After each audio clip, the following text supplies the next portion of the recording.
ये सभी युवाओं की धड़कन अरविंद सिंह जी के लिए तालियों में कोई कमी ना रखे। उन्हें ऐसा लगना नहीं चाहिए कि वो राजस्थान से दूर आए हैं। जोरदार मेरे युवा भाइयों एक बार तालियां फिर से बजा दीजिए अरविंद सिंह जी के लिए।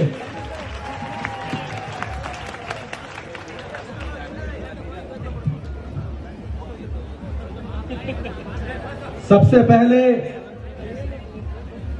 शिवाजी की इस वीर धरा को प्रणाम करता हूं। इतिहास में जब जब महापुरुषों का चित्रण होगा तब तब इस धरा का महाराष्ट्र का भी एक विशेष उल्लेख होगा।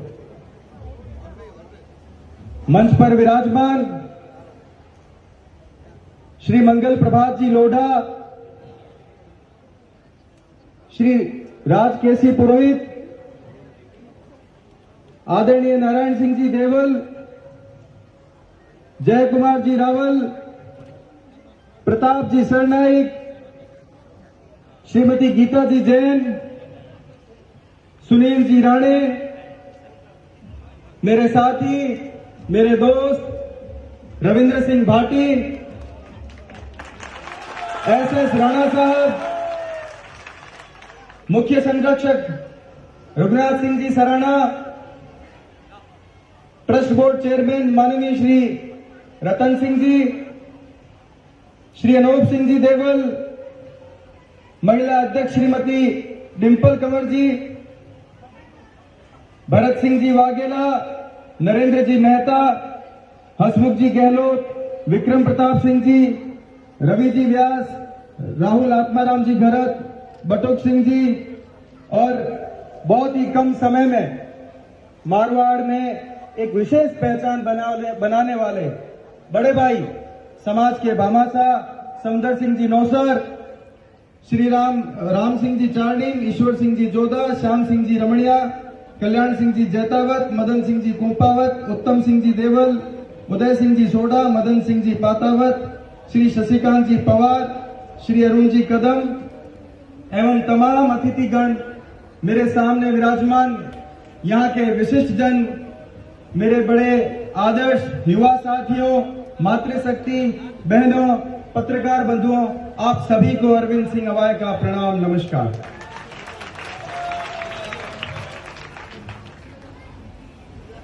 आप सब लोग बधाई के पात्र हैं। विशेष तौर पर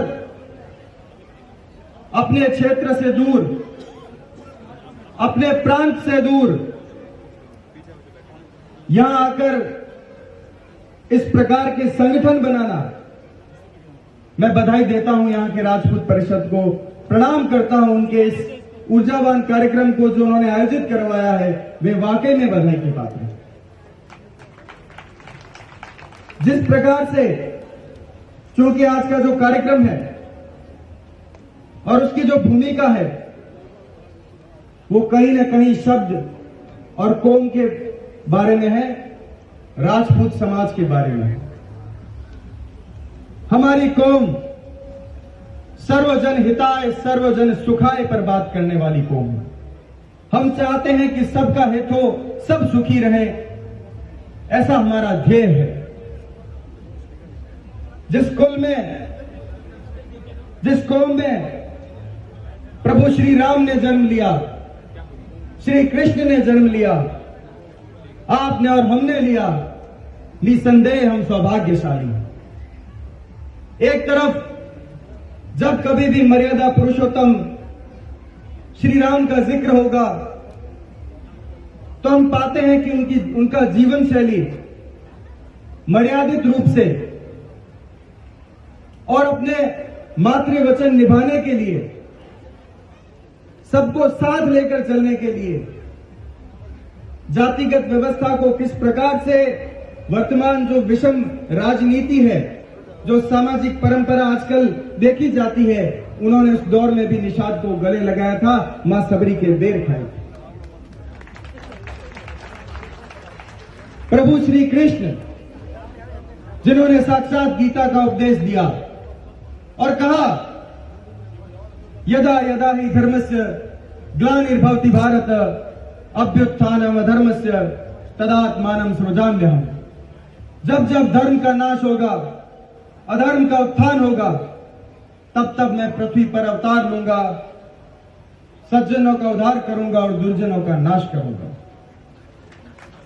ये विचार शैली उसी कुल में, उसी कौम में हो सकती है। जिस कुल और कौम को, उस परंपरा को आगे बढ़ाने के लिए हमने इतिहास में पृथ्वीराज चौहान भी देखे, महाराणा प्रताप भी देखे, जिन्होंने भोग विलास को त्याग कर, राज सत्ता को त्याग कर संघर्ष को चुना, स्वाभिमान को चुना। हम लोग वो लोग हैं जो लोग सदैव दूसरों को साथ लेकर चलते रहे हैं। इस बात पर गर्व कदापि न करें कि हम ही श्रेष्ठ हैं। हम श्रेष्ठ इसलिए हैं क्योंकि हम सबको साथ लेकर चलते हैं। हल्दी घाटी के युद्ध का आपको उदाहरण दूं तो सेना बनाने के लिए धन देने वाले भामाशाह, उनके साथ युद्ध लड़ने वाले भील, और उनके साथ सेना में अनवरत ऐसे कितने लोग होंगे, ऐसी कितनी जाति के लोग होंगे जिनको इतिहास में स्थान नहीं मिला, परंतु वो इतिहास बनाने के लिए जमींदोज हो गए। इसके तर उनके सेनापति पठान हाकिम खां सूर, तो आप एक संरचना देखिए, बनावट देखिए कि उनको सहयोग करने के लिए वहां पर हर जाति वर्ग के लोग थे। और हम लोग इस बात में उहापोह में रहते हैं, लड़ते रहते हैं कि हम ही श्रेष्ठ हैं। हम ही श्रेष्ठ इसलिए हैं क्योंकि हम सबको समूचा साथ लेकर चल सकते हैं, इसलिए हम श्रेष्ठ हैं। इस बात का ध्यान रखें। बाबा रामदेव की बात हो, जिन्होंने दलितों के उत्थान के लिए अवतार लिया और ताउम्र वो काम करते रहे, एक देव पुरुष के रूप में आज वे पूजनीय हैं। जब स्वामी परायणता की बात आएगी तब जैता खूंपा को याद किया जाएगा, क्योंकि उसके लिए एक मुट्ठी भर बाजरे के लिए मैं हिंदुस्तान की सल्तनत खो देता, ऐसा भी शासकों ने कहा है। वो बात सिर्फ और सिर्फ स्वामी परायणता की थी। इस उदाहरण में एक नाम और है, वीर दुर्गादास राठौड़, जो ताउम्र संघर्ष करते रहे। दुर्गादास जी के समकालीन ही जब औरंगजेब का शासन था, तब आप ही की धरा के वीरवर शिवाजी भी थे। और औरंगजेब कई दफा तो कहता था कि मैं एक तो दुर्गादास से और एक शिवाजी से बड़ा परेशान हूं। ऐसे जब इतिहास में उद्धरण और चित्रण मिलते हैं तो हमें गर्व करना चाहिए। हमारी परंपरा सदैव त्याग की रही है। हम त्याग करके जीवित रहे हैं, चाहे वो किसी भी काल की बात रही हो। इसलिए आवश्यक तौर पर यह सोचें कि वर्तमान युग में, इस कालखंड में आपको क्या त्याग करने की आवश्यकता है। इसके ऊपर मैं बात करना चाहूंगा, क्योंकि हम लोग वो लोग हैं। अगर मैं इस उदाहरण से पहले अगर मैं मेरे छात्र संघ चुनाव का उदाहरण दूं, तो हो सकता है कि राष्ट्रीय संगठन साथ नहीं रहे, परंतु विश्वविद्यालय के इतिहास में आज तक सर्वाधिक जितने भी चुनाव हुए, सर्वाधिक मत मैंने प्राप्त किए। मैं इस बात पर घमंड नहीं कर सकता कि मैं ही जीता या राजपूत जीता। मैं घमंड इस बात पर करता हूं, जो उदाहरण मैंने पहले दिया, क्योंकि हम लोगों पर आज भी दूसरी कौम विश्वास करती है। यह विश्वसनीयता बनाना आपकी जिम्मेदारी है।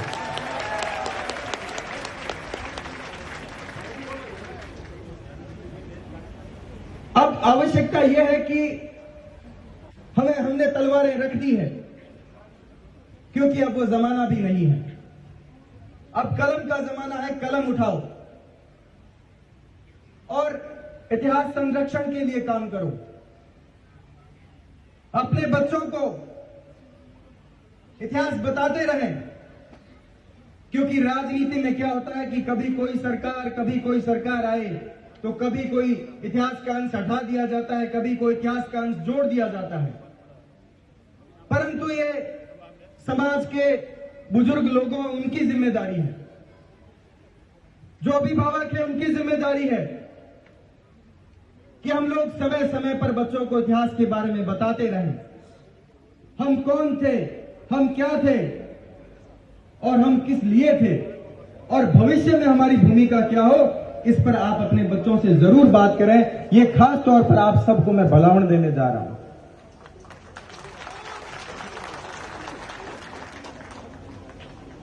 आप लोग सुदूर इस दूसरे प्रांत में इतने एकजुट होकर विराजे हैं, ये भी बधाई के पात्र हैं। जो लोग, आप में से अधिकांश लोग व्यापारिक गतिविधियों से जुड़े हैं, क्योंकि जिन लोगों को शायद राजनीतिक पृष्ठभूमि तैयार करनी हो, राजनीतिक नींव तैयार करनी हो, तो वो अपने क्षेत्र या अपने गांव या अपने राज्य में करना पसंद करेगा। फिर भी आप में से अधिकांश ऐसे उदाहरण है, सुबह बात चल रही थी कि 80 और 90 के दशक में आप लोग यहां पर आए हैं और कईयों ने आप में से राजनीति में भी बड़ा नाम हासिल किया है। वो लोग भी बधाई के पात्र हैं, उनको भी प्रणाम करता हूं। आप सब लोग आपस में एकजुट रहें, एक मत रहें। अगर नाराजगी है तो मिल बैठकर आपस में दूर कर लिया करें, प्रसन्नता है तो मिल बैठकर आपस में और बढ़ा लिया करें, सभी के काम आए। अगर राजस्थान से या कहीं दूसरे प्रांत से भी कोई भी लोग आपसे सहायता मांगने आए तो सबका सहयोग करें। प्रयास ये करें कि मैं 36 कौम को साथ लेकर चलूं, हर जाति धर्म को सम्मान दें। अगर प्रभु ने किसी को किसी जाति में जन्म दे दिया है तो उसे निसंदेह खुद के महापुरुषों पर गर्व करने का अधिकार है, आप भी उनका सम्मान करें।